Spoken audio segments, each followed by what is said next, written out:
Oke, assalamualaikum warahmatullahi wabarakatuh. Kembali lagi dengan saya Ada Bagasta. Kali ini kita akan membahas tentang bab 7 ya.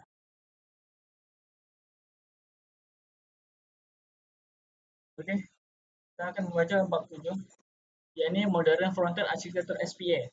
Apa itu SPA? Mari kita cari. Karena saya kurang tahu juga. SPA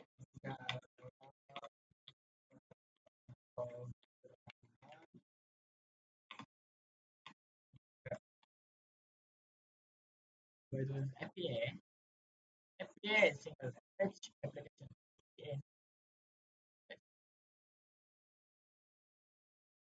SPA.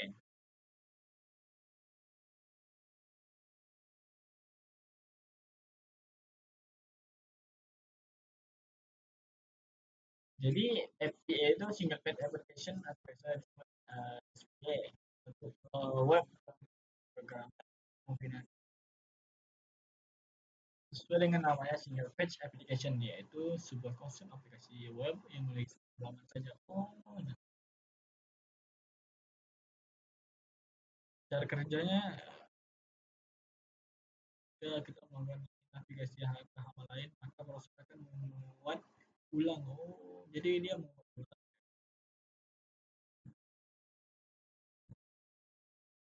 Jadi capaian pembelajaran di sini ya ini menganalisis pergeseran paradigma arsitektur dari multi-page application ke single-page application serta trade-off performa. Yang kedua, merancang struktur antarmuka untuk pengguna menggunakan filosofi component-based architecture dan atomic design. Menjelaskan mekanisme internet virtual DOM, dan algoritma diffing dalam meningkatkan efisiensi rendering, mengelola siklus hidup komponen untuk menangani pengambilan data, interaksi, dan manajemen memori yang tepat. Lalu yang terakhir, membedakan gaya pemrograman imperatif dan deklaratif serta keunggulannya dalam prediksi state aplikasi. Oke, satu SPA versus MPA, Revolution Application Web. Selama dua dekade awal sejarah web, standar arsitektur yang mendominasi adalah multi-page application atau MPA. MPA, MPA. Itu kurang lebih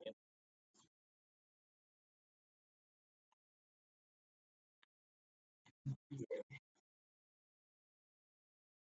Oh, ada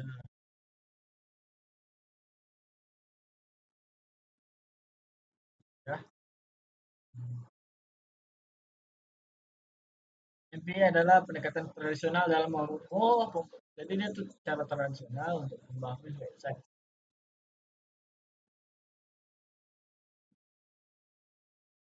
Oh,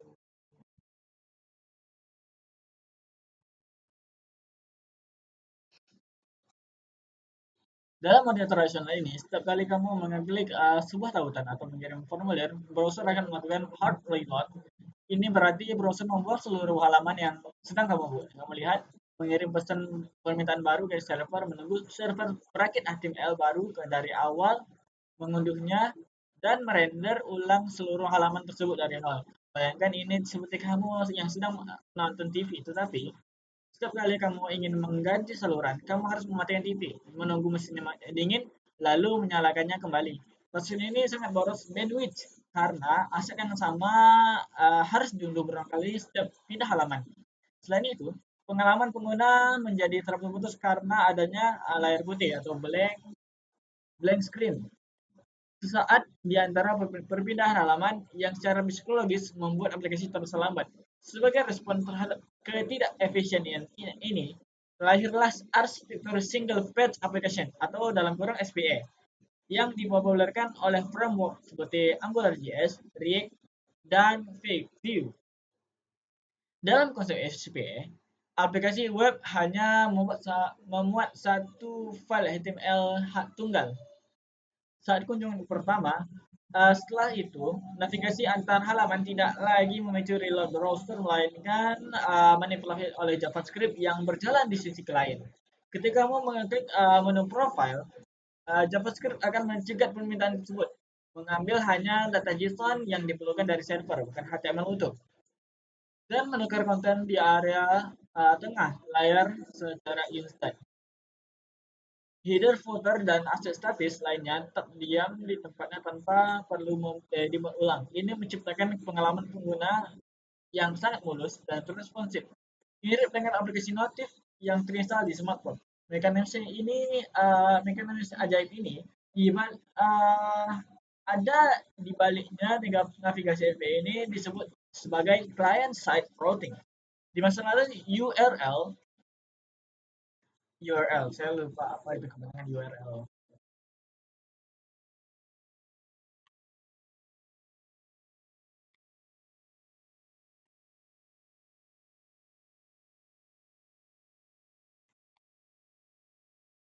URL uniform resource locator. Oh, ada. Oh ya. Yeah.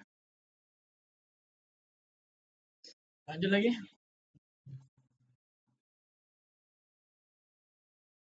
URL di address bar browser dikendalikan sepenuhnya oleh server. Jika apa tadi? Uniform resource locator berubah, browser wajib merefresh halaman. Namun berkat HTML5 History API, push state dan replace state, JavaScript kini memiliki wewenang untuk memanipulasi URL atau ya Allah, uniform resource locator. Memanipulasi uniform resource locator tanpa memicu refresh halaman. Ini memungkinkan SPA untuk tetap memiliki uniform resource locator yang unik dan bisa dibagikan shareably seperti myapp.com /user /123. Meskipun secara teknis pengguna masih berada di halaman fixing yang sama, router di yang sama. Router di sisi klien bertugas memantau perubahan Uniform Resource Locator ini dan menentukan komponen mana yang harus ditampilkan ke layar berdasarkan rute yang aktif. Pergeseran tanggung jawab routing dari server ke klien ini adalah salah satu perubahan arsitektural tersebar dari dalam pengembangan web modern.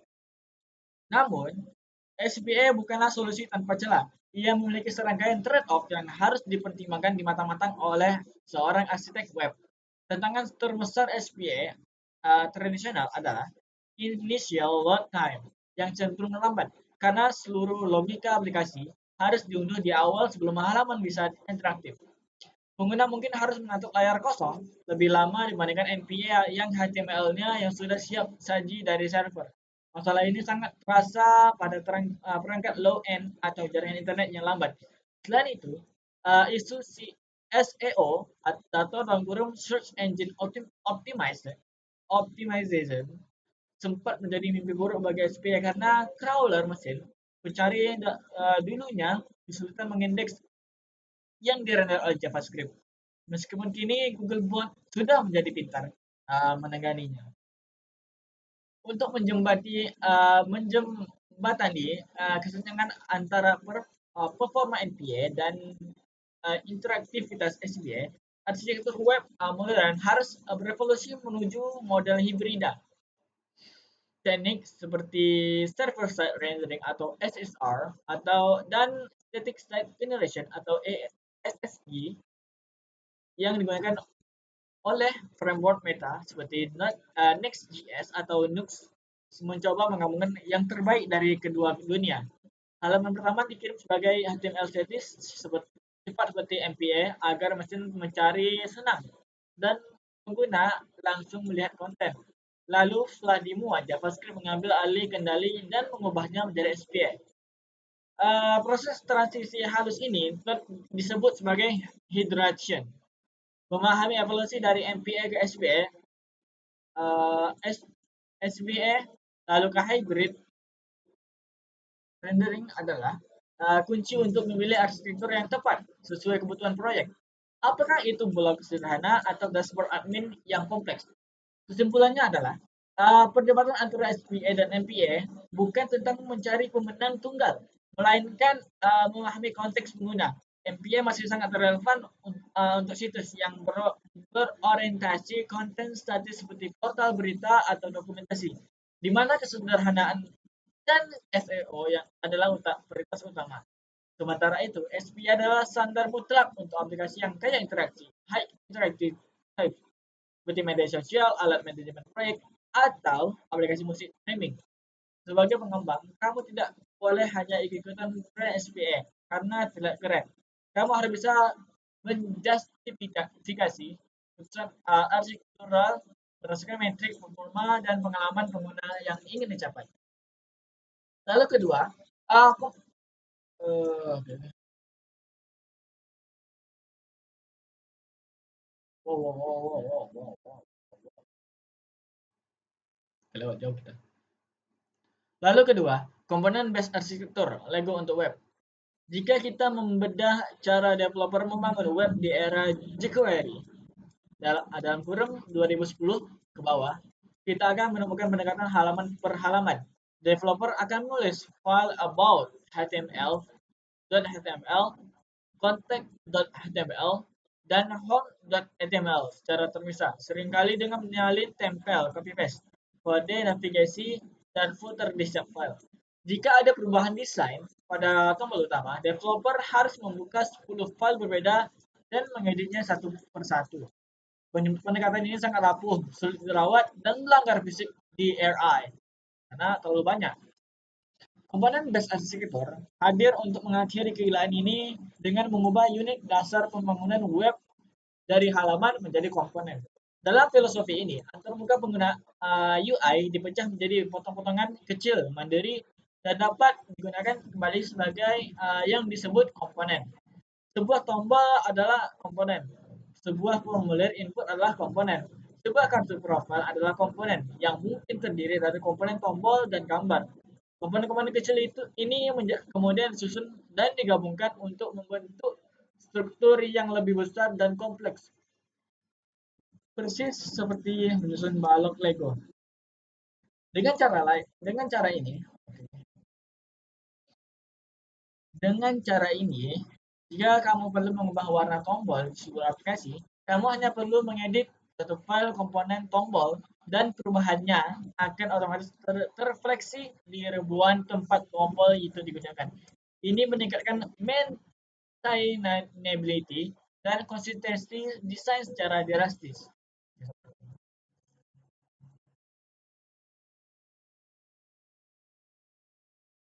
Untuk mengatur hierarki komponen agar tidak semrawut, industri sering mengadopsi metodologi atomic design yang diperkenalkan oleh Brad Frost.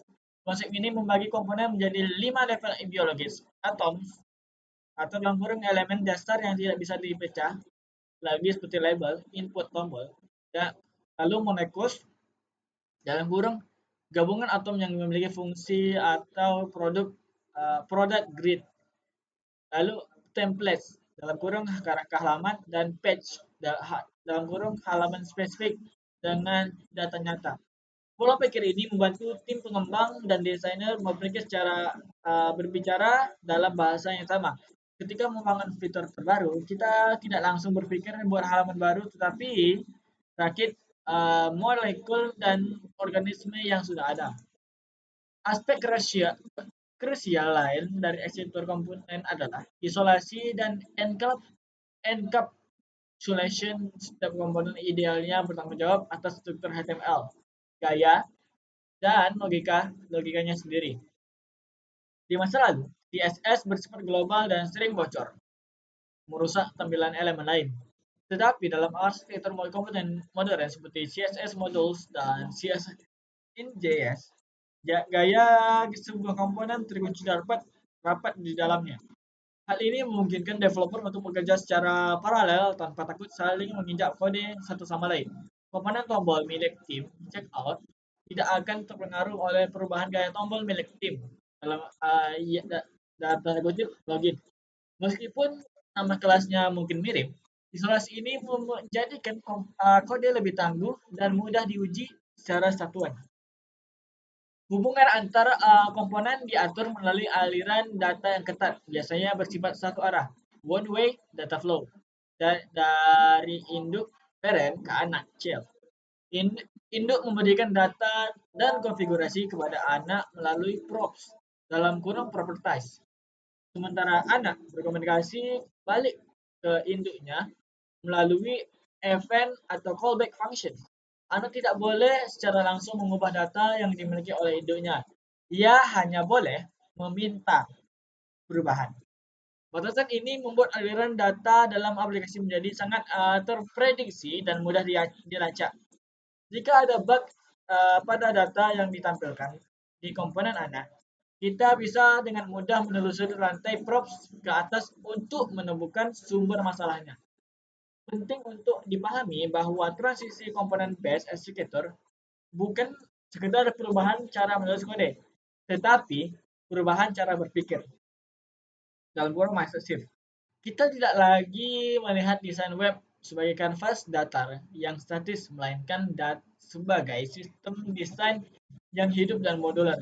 Kita belajar untuk mengidentifikasi pola yang berulang dan mengabstraksikannya menjadi komponen generik.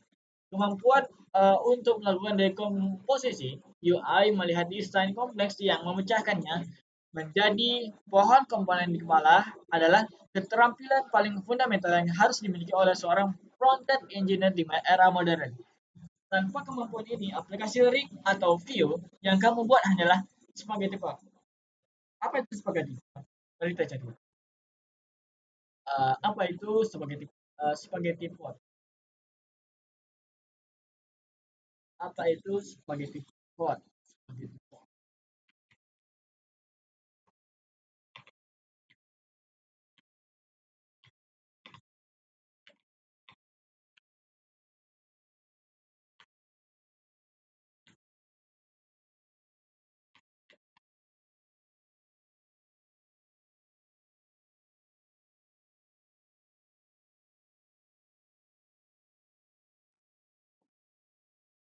Oke, jawabannya adalah seperti code adalah istilah merendahkan untuk kode sumber yang sulit dipelihara.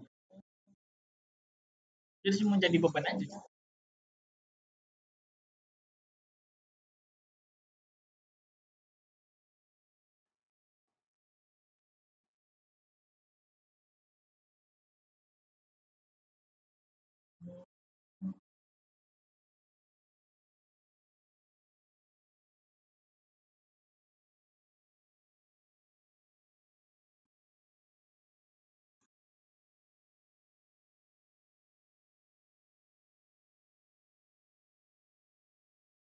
Versi baru yang dibuka dalam sintak modern. The Ritual DOM, bayang cepat di memory. Salah satu hambatan performa terbesar dalam pengembangan web adalah DOM manipulation. Objek DOM atau dalam kurung dokumen objek model diproses dirancang puluhan tahun lalu dan strukturnya sangat gemuk terlambat. Setiap kali kita mengubah sesuatu di DOM, misalnya elemen .in.html sama dengan baru, browser harus melakukan serangkaian elemen mahal, menghitung ulang gaya CSS, recalculate style, menghitung ulang tata letak geometri, dan mengecat ulang pixel ke layar. Jika aplikasi modern melakukan ribuan pembaruan data per detik, melakukan manipulasi DOM secara langsung dan naif akan membuat antarmuka terasa berat, patah-patah, dan memboroskan baterai perangkat pengguna. Untuk mengatasi inefisiensi, perpustakaan seperti RIG mempopulerkan secara konsep virtual DOM atau dalam kurung VDOM. VDOM adalah representasi ringan dari DOM asli. Apa sih DOM?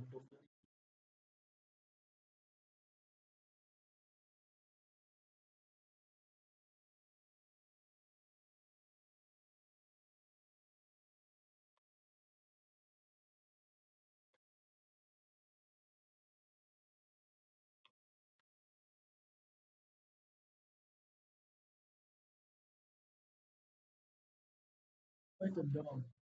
DOM adalah representasi objektif. Apa?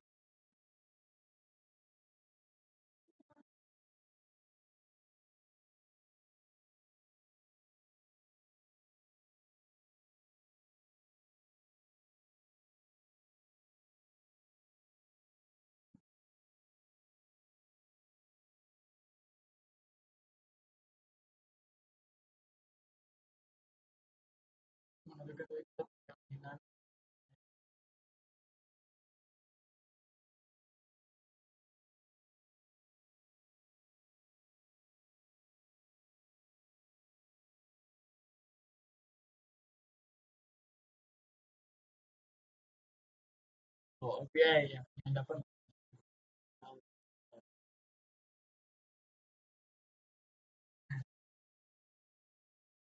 yang disimpan dalam memori JavaScript. Bayangkan VDOM sebagai cetak biru, blueprint arsitek. Sedangkan DOM asli adalah bangunan fisiknya.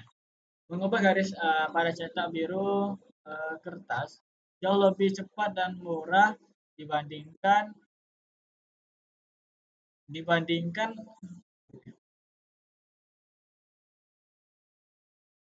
lebih cepat daripada menyuruh tukang bangunan merobohkan tembok dan membangunnya kembali. Lagi, ketika data aplikasi berubah, framework tidak langsung menyentuh DOM asli. Sebaliknya, ia membuat versi baru dari pohon VDOM yang mencerminkan perubahan tersebut. Operasi ini murni terjadi di dunia JavaScript yang sangat cepat tanpa memanis mesin rendering browser sama sekali.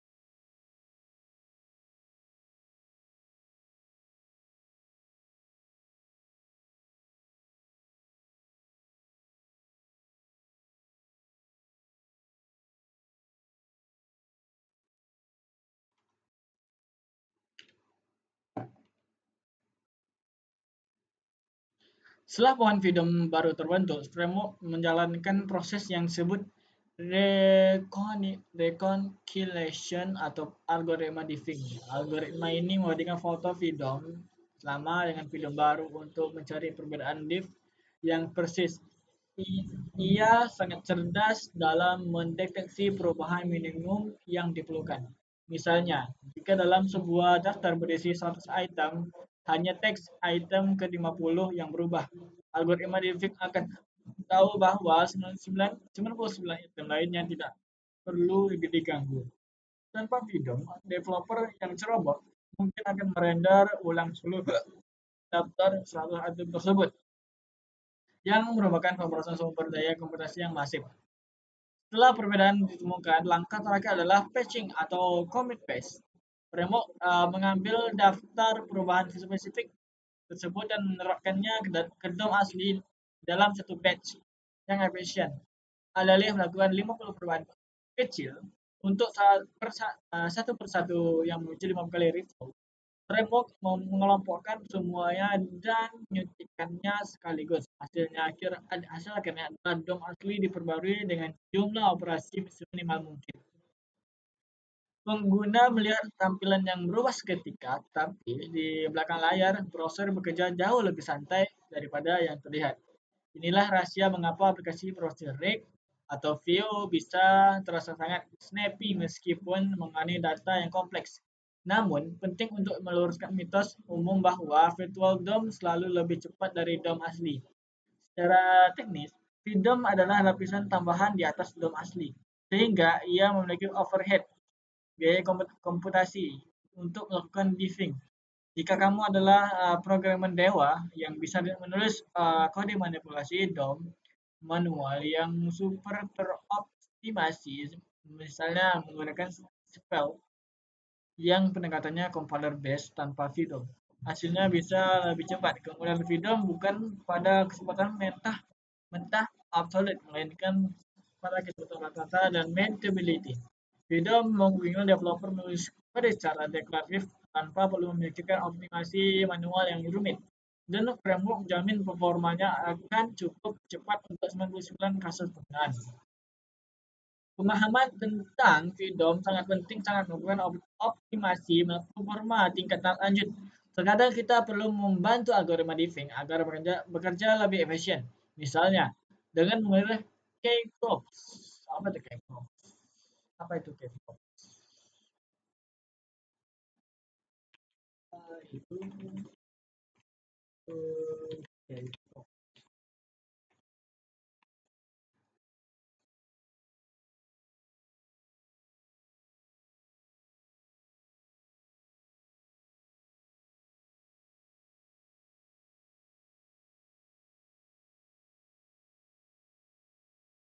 Oh, tag HTML. Oke. Oh, mantap.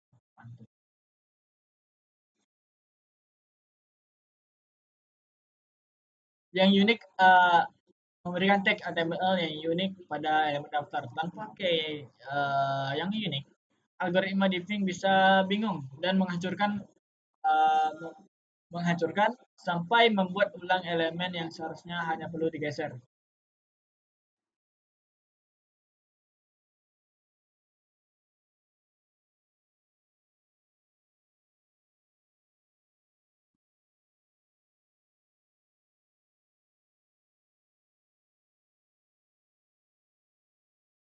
Yang seharusnya hanya perlu digeser posisinya. Memahami cara kerja si bayangan ini membantu kita menghindari anti-pattern yang memaksa video bekerja terlalu keras, memastikan aplikasi kita tetap berjalan mulus bahkan di perangkat seluler yang spesifikasinya rendah sekalipun. Komponen, lalu bagian 4, komponen life cycle, kelahiran, kehidupan, dan kematian. Dalam komponen dalam aplikasi web, modern bukanlah entitas statis. Mereka adalah objek yang hidup, bernapas, dan memiliki siklus hidup, life cycle, yang pasti. Memahami siklus ini sangat krusial karena kita perlu menjalankan kode tertentu pada momen yang tepat. Secara umum, siklus hidup komponen dibagi menjadi 3 fase utama: mounting, updating, dan unmounting. Setiap framework memiliki nama metode yang berbeda.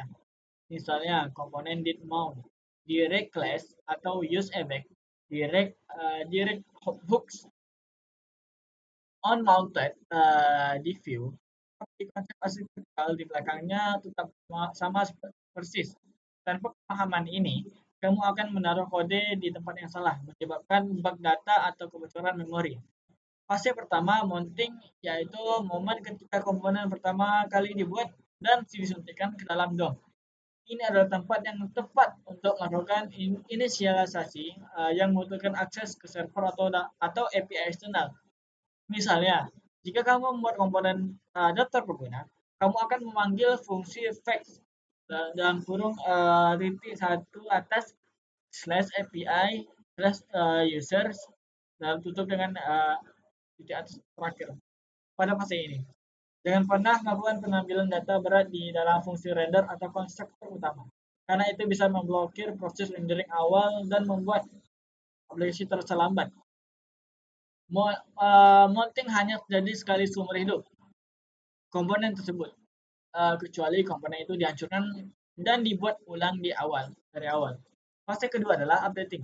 Fase terpanjang dalam hidup komponen. Fase ini terjadi berulang kali setiap kali ada perubahan pada props atau state. Ketika pengguna mengetik di kolom pencarian atau server mengirim notifikasi baru. Komponen mendeteksi perubahan data dan melakukan render ulang untuk memperbarui tampilan. Di fase ini kita harus sangat berhati-hati.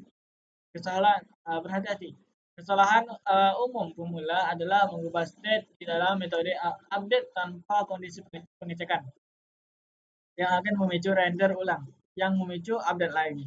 Ciptakan infinite loop yang akan membekukan browser pengguna. Logika di fase update biasanya digunakan untuk menyinkronkan perubahan. Misalnya, memperbarui grafik visual saat data angkanya berubah. Fase terakhir dan sering dilupakan adalah unmounting.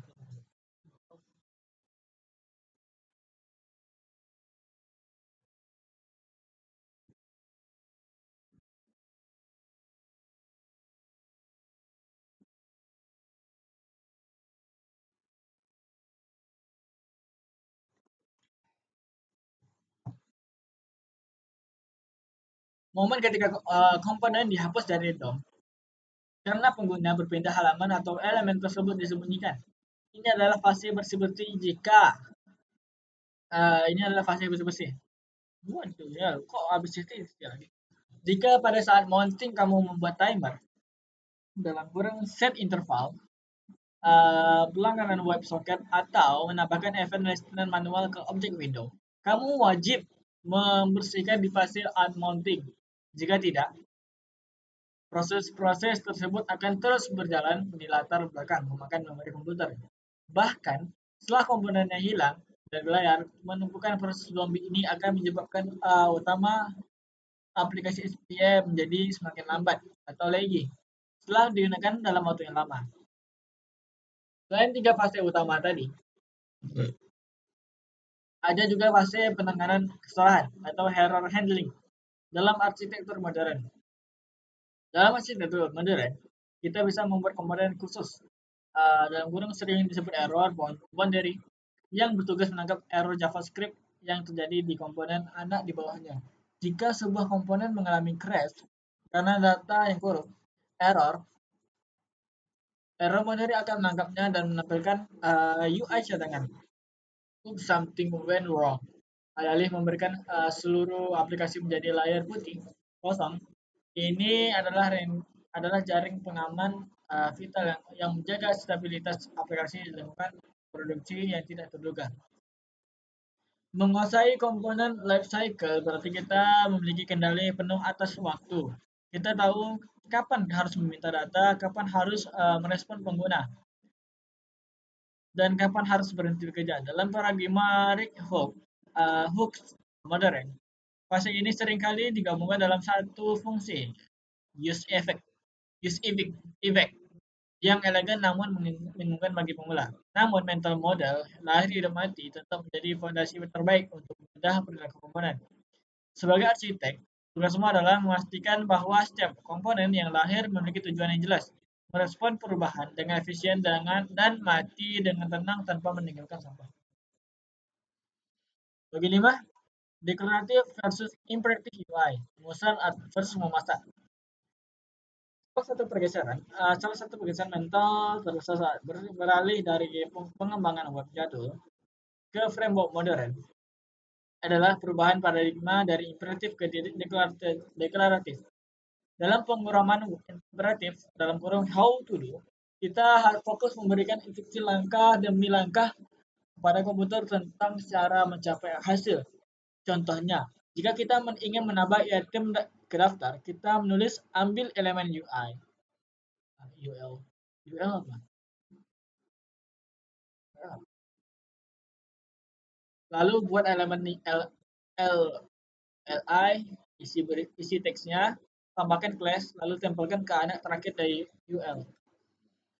Kode imperatif sangat detail dan manual. Kita perintah sebagai mandor yang mengawasi setiap gerakan dan manipulasi DOM. Pendekatan ini mudah dipahami untuk kasus sederhana, tetapi menjadi mimpi buruk saat aplikasi semakin kompleks karena kita harus melacak status DOM secara manual di otak kita. Sebaliknya, pemrograman deklaratif (to-do) fokus pada mendeklarasikan hasil akhir yang diinginkan dan membiarkan sistem di baliknya memikirkan cara mencapainya. Analogi yang paling mudah adalah perbedaan antara memasak sendiri dan memesan makanan di restoran. Saat memasak imperatif, kamu harus memotong bawang, menyalakan kompor, dan mengaduk saat memesan.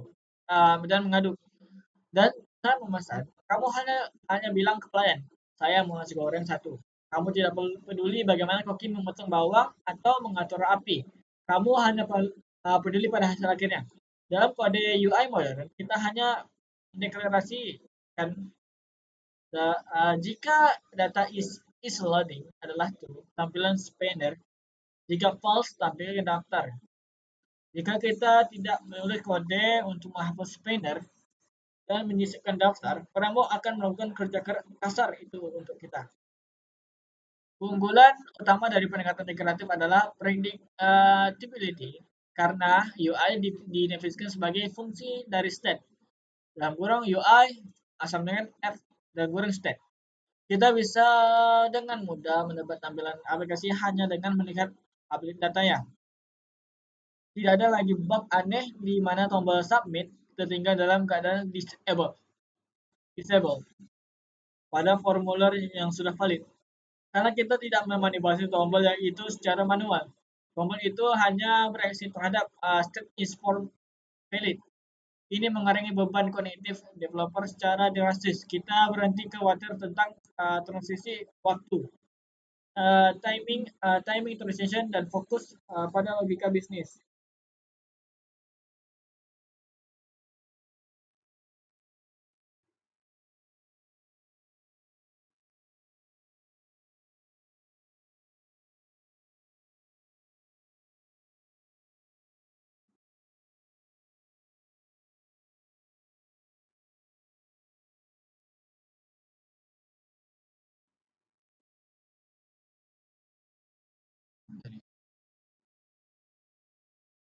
Is problem profile.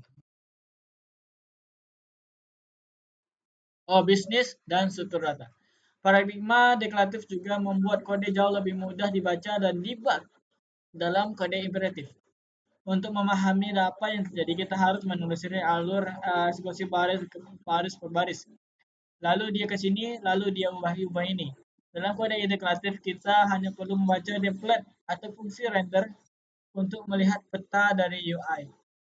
Hubungan antara data dan tampilan bersifat eksplisit.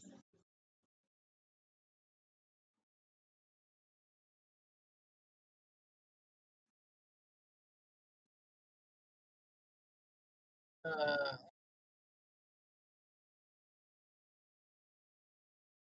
Misalnya melihat peta dari UI.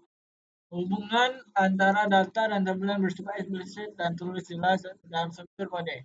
Ini sangat membantu ketika bekerja dalam tim, karena anggota tim baru bisa memahami struktur komponen tanpa perlu membedah ribuan baris logika manipulasi DOM yang tersebar di mana-mana. Namun alternatif radical tim ini menuntut kita untuk mendapatkan kontrol mikro mikro. Ketika lain kita merasa frustasi karena tidak bisa menyentuh elemen DOM secara langsung untuk melakukan animasi kompleks atau integrasi dengan library pihak ketiga yang masih imperatif seperti D3JS atau Google Maps. Untuk kasus-kasus langka ini, framework modern menyediakan fitur darurat seperti ref, direct yang mungkin kita kembali ke mode imperatif sejenak. Namun seorang arsitek yang baik tahu bahwa ini adalah pengecualian, bukan aturan. Aturan emasnya adalah sign state, not DOM. Kesimpulannya adalah pergeseran ke UI deklaratif adalah revolusi evolusi alami untuk menangani kompleksitas antar muka modern. Ini membebaskan kita dari pengerjaan kuli bangunan manipulasi DOM. Dia mengangkat kita menjadi arsitek sejati. Dengan memahami paradigma ini, nah, kamu tidak akan lagi melihat framework sebagai sebagai cara yang rumit menuliskan HTML, melainkan sebagai sistem manajemen state yang canggih yang kebetulan menghasilkan UI sebagai efek sampingnya. Ini adalah fondasi yang semua pengembangan frontend di skala besar di masa depan. Lalu bagian 6, integrasi keislaman. Bangunan dan siklus keislaman. Konsep komponen base asli itu adalah komponen antarmuka modern adalah cermin dari konsep ukhuwah dalam dan kesatuan umat. Dalam Islam, Rasulullah Shallallahu Alaihi Wasallam bersabda, perumpamaan orang-orang mukmin adalah hal saling mencintai, menyayangi dan mengasihi bagikan satu tubuh. Dalam rig atau view dalam aplikasi besar dibangun dari komponen-komponen kecil yang berdiri sendiri namun saling bekerja sama membentuk satu kesatuan fungsi. Jika satu komponen sakit, ia bisa mempengaruhi tampilan keseluruhan. Ini mengajarkan kita bahwa dalam sektor masyarakat Islam, setiap individu kecil apapun perannya adalah elemen vital. Kita belajar untuk membangun unit kecil dengan kokoh agar bangunan besar dapat berdiri tegak dan bermanfaat. Mekanisme Fitwaldom dan algoritma reconciliation mengajarkan kita tentang pentingnya muhasabah. Virtual DOM menyimpan dan keadaan ideal dari tampilan lalu membandingkannya dengan real DOM untuk menemukan perbedaan dan hanya memperbaiki bagian yang salah tanpa merombak semuanya. Seorang mukmin hendaknya memiliki virtual DOM spiritual yaitu standar iya, Al-Quran dan Sunnah dan setiap hari melakukan reconciliation dengan melihat kondisi aktual dirinya. Jika ada perbedaan antara perilaku aktual dan ideal, ia segera melakukan patch atau obat perbaikan pada bagian yang spesifik tersebut secara efisien, tanpa perlu putus asa menghancurkan seluruh kehidupannya. Pemahaman komponen life cycle mounting ability unmounting adalah metafora teknologi yang indah tentang sunatullah kehidupan manusia. Kita mengalami fase mounting, di mana kita mempersiapkan sumber daya awal, fase updating, di mana kita bereaksi terhadap perubahan props dan state. Dan pada akhirnya, fase unmounting adalah kematian.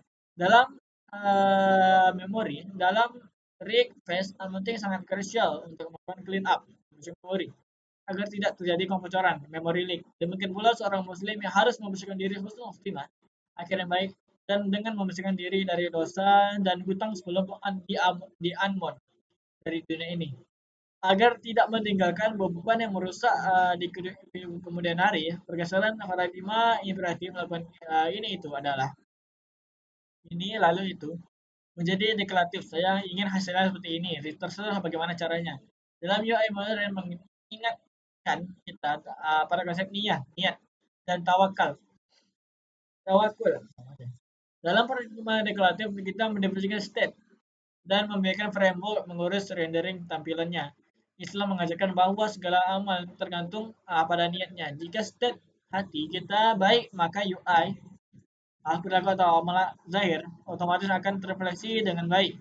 Kita fokus menjaga kesucian hati dan niat, lalu bertawakal membiarkan Allah mengatur hasilnya, hasil luarnya sesuai dengan hukum sebab akibat yang telah kita dia tetapkan tanpa perlu kita memaksakannya. Detail kejadian di alam semesta. Terakhir, konsep single page application atau dalam kurung SPA yang memberikan pengalaman transisi mulus tanpa reload. Halaman mencerminkan sifat istiqomah. Meskipun pengguna berpindah-pindah fitur, aplikasi tetap berjaga dalam satu sesi yang utuh tanpa terputus. Seorang mukmin tak yang istiqomah adalah mereka yang imannya stabil dan tidak reload atau reset setiap kali menghadapi masalah baru. Koneksi mereka dengan Allah tetap tersambung dalam berbagai situasi kehidupan, menciptakan pengalaman spiritual yang mulus dan konsisten dari awal hingga akhir hayat. Lalu kesimpulan, arsitek interaksi modern. Bab ini telah mendefinisikan ulang peran front-end developer dari sekedar penerjemah desain menjadi arsitek aplikasi yang kompleks. Berikut adalah pilihan utama yang harus kamu kuasai. Yang pertama adalah navigasi tanpa jeda. Jika kita memahami bahwa SPA bukan sekedar tren, melainkan standar untuk pengalaman pengguna yang mulus. Pergeseran tanggung jawab routing dari server ke klien adalah kunci menciptakan aplikasi web yang terasa seperti aplikasi native. Lalu kedua, berpikir dalam komponen. Kita meninggalkan pola pikir halaman per halaman dan beralih ke atomic design. Memecah UI menjadi komponen kecil yang terisolasi dan dapat digunakan kembali, reusable, adalah satu-satunya cara mengelola skala aplikasi yang terus membesar tanpa menjadi benang kusut. Ilusi kecepatan dalam kurang virtual DOM, kita menyadari bahwa manipulasi DOM langsung itu mahal. Konsep virtual DOM adalah dan algoritma diffing adalah inovasi brilian yang memungkinkan kita menulis kode seolah-olah merender ulang segalanya. Sementara framework bekerja keras di belakang layar untuk hanya menyentuh bagian yang perlu diubah. Siklus hidup pengalaman tentang komponen life cycle, mounting updating amount adalah pembeda antara developer yang hanya bisa copy paste dengan engineer yang tahu kapan harus mengubah data, kapan harus merespon input, kapan harus membersihkan memori agar aplikasi tidak bocor. Lalu yang terakhir atau kelima, declarative diatur imperatif.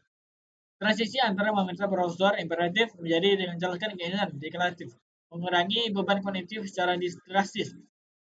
Dengan paradigma UI, app dan ruang state, kita fokus pada kebenaran data dan membiarkan framework mengurus sinkronisasi tampilan.